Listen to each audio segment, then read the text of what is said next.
বহুদিন আগের ঘটনা। চুকাইনগর গ্রামে এক কৃষক তার ছোট ছেলেকে নিয়ে যমুনা নদীতে মাছ ধরতে যান। তো সকালবেলায় উনি মাছ ধরতে গেছেন, মাছ ধরতে ধরতে বেলা ঘুরিয়ে প্রায় দুপুর হয়ে গেল। তো দুপুর বেলায় খাখা মাঠ, চতুর্দিকে জনশূন্য, কেউ কোথাও নেই, একেবারে শূন্য মাঠ। তো লোকটি মাছ ধরতে ধরতে এবার এমন একটি অবস্থানে আসে যেখানে ছিল একটা ডুমুর গাছ, এবং ডুমুর গাছটি ছিল অত্যন্ত ভয়ানক বা ভুতুড়ে একটা গাছ। ওই গাছের কাছে এসে সে তার জালটা আবার নদীতে ফেলে।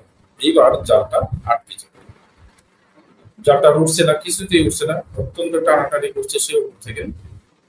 যখন জালটা উঠছে না, তখন ওনার ধারণা হলো হয়তো বা বড় কোনো মাছ আটকেছে জালে। এই জন্য তিনি তার ছেলের হাতে জালের রশিটা দিয়ে তিনি নিচে নেমে যান। নিচে নেমে গিয়ে ওই জাল বরাবর তিনি পানিতে ডুব দেন। ডুব দিয়ে মাছটাকে ধরে আনার চেষ্টা করেন, কিন্তু তিনি ডুব দেওয়ার পরে আরো ওঠেন।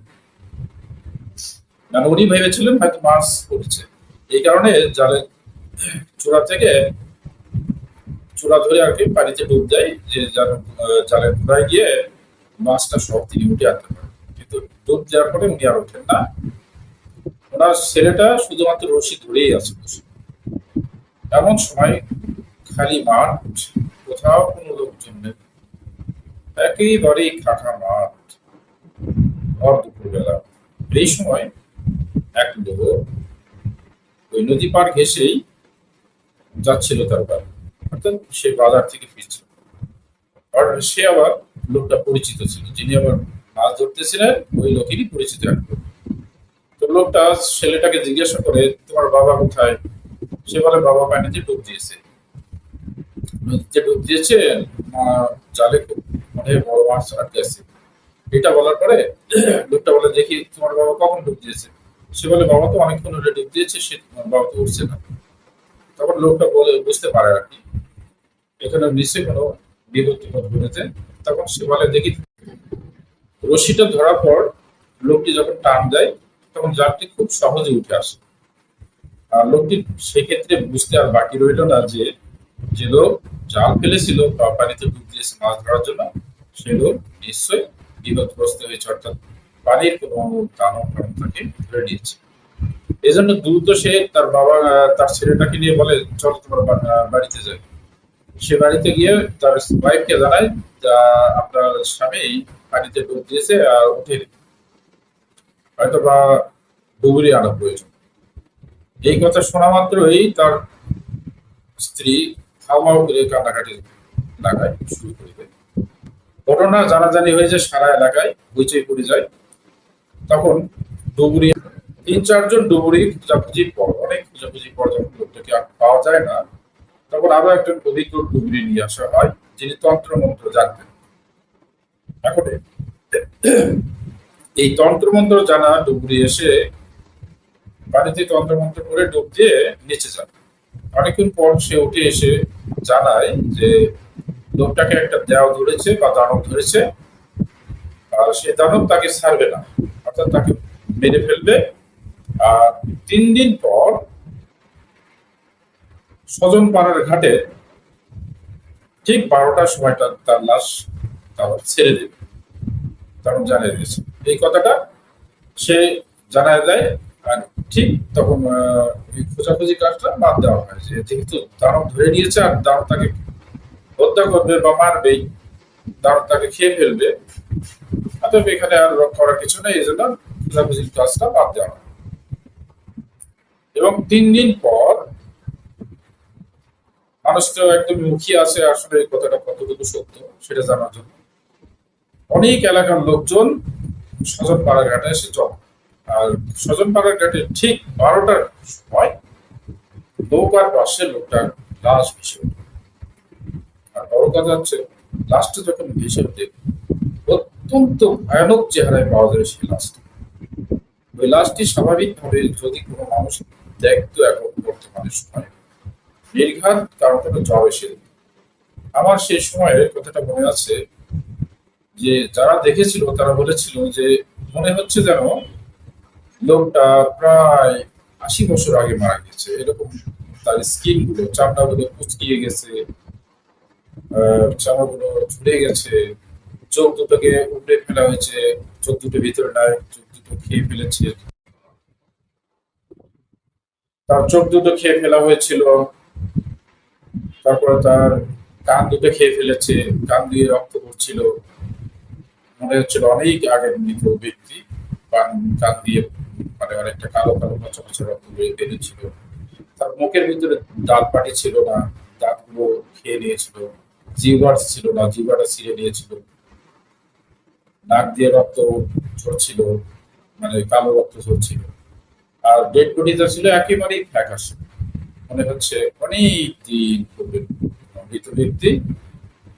মানে ওর চেহারাটা, ডেড বডির চেহারাটা দেখলে মোটামুটি আপনার অত্যন্ত ভয় লাগবে, এরকম একটা চেহারা। এমন ভয়ানক চেহারা, মনে হয় ৮০ বছর পূর্বে চোখ মুখ নাক জিহ্বা খেয়ে নেওয়া কোনো ভয়ানক কোনো প্রাণী খেয়ে নিয়েছে, এরকম একটা ডেড বডি। এটা দেখার পরে অনেক লোকজনই ভয় পায়। শিশুরা সাধারণত যারা মানে বুঝতো তারা তো ভয় পেত।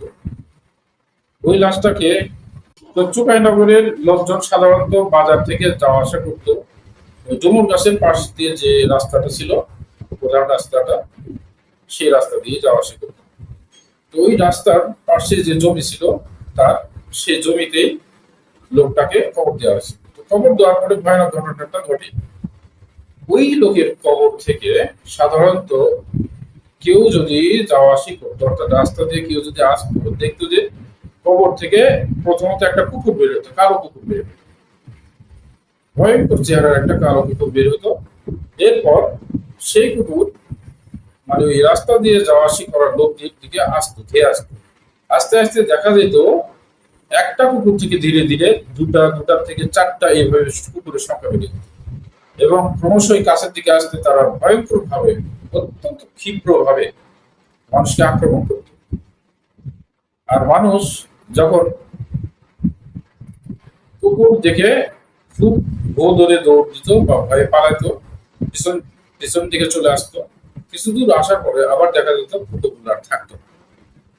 মানে কুকুরগুলো মানুষ যাওয়ার চেষ্টা করলেই বেরোতো, আর মানুষ যখন ভয়ে পালাইতো পিছন দিকে বা যেত না, আর কুকুরগুলোকে দেখা যেত না। মানে আবার কুকুরগুলো কবরের কাছে গিয়ে ভ্যানিশ হয়ে যেত, এরকমটা। তো এরকমটা শুধু যে রাতে এরকম না, এটা দিনের বেলাতে এক বা দুইজন লোক যাওয়া সম্ভব ছিল না। তো দুই বা একজন লোক যদি ওই রাস্তা দিয়ে যেত, তো ভয়ানক ভাবে কালো দুই তিনটা কুকুর বের হতো, যেগুলো সংখ্যা ক্রমশ বেড়ে যেত আরো। ওরা আক্রমণ করতো। অর্থাৎ সর্বমোট কথা হচ্ছে যে লোকটাকে যে জিনিসটা ওখানে হত্যা করেছিল, সেই জিনিসটাই তার কবরের আশেপাশে এমন ভাবে অবস্থান করতো, সেটা রূপ ধারণ করে মানুষের উপর চড়া হতো।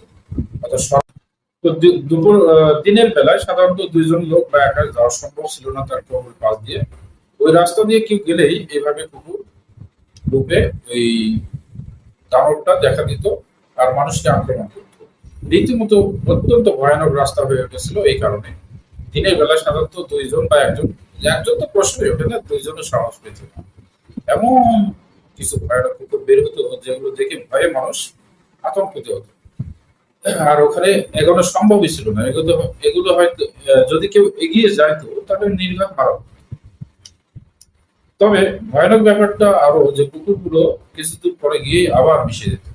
তো এটা আসলে স্বাভাবিক কোনো কুকুর ছিল না, এগুলো যে দানব লোকটিকে হত্যা করেছিল সেই দানবই ওখানে বেশ কয়েক মাস অবস্থান করেছিল। মানে ১ বছর হবে না, ৮-৭ মাস হলো। এরকম লোকজনকে অত্যন্ত জ্বালাতন করতো। দিনের বেলায় দুই বা একজন যাওয়া সম্ভব ছিল। অর্থাৎ ৩-৪ জন দল ধরে বেঁধে গেলে তখন আর সেই সমস্যাটা হতো না। কিন্তু রাতের বেলা প্রশ্নই ওঠে, দল বেঁধে গেলেও মানুষ কখনোই সাহস পেত না ওই রাস্তায় চলা। দিনের বেলায় যেখানে একটা ফাঁকা ধুধু মাঠের ভিতর থেকে, কবরস্থানের ভিতর থেকে কুকুর বের হয়ে আসতো, কালো কুকুর, অন্য কোনো রঙ না, এবং মানুষকে সরাসরি আক্রমণ করতো। আর রাতের বেলায় কোন রূপ যে ধারণ করতো অসম্ভব ব্যাপার ছিল। এই কারণেই এখানে মানুষ প্রায় ওই রাস্তা দিয়ে মোটামুটি 2 বছরের মতো যাওয়া আসি করেনি স্বাভাবিক।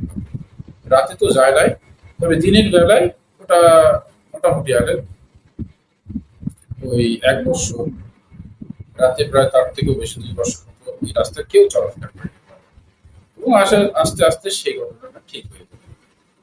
তো এই আজকের মতো এই গল্পই। পরবর্তীতে আরেক গল্প নিয়ে আমি হাজির হব।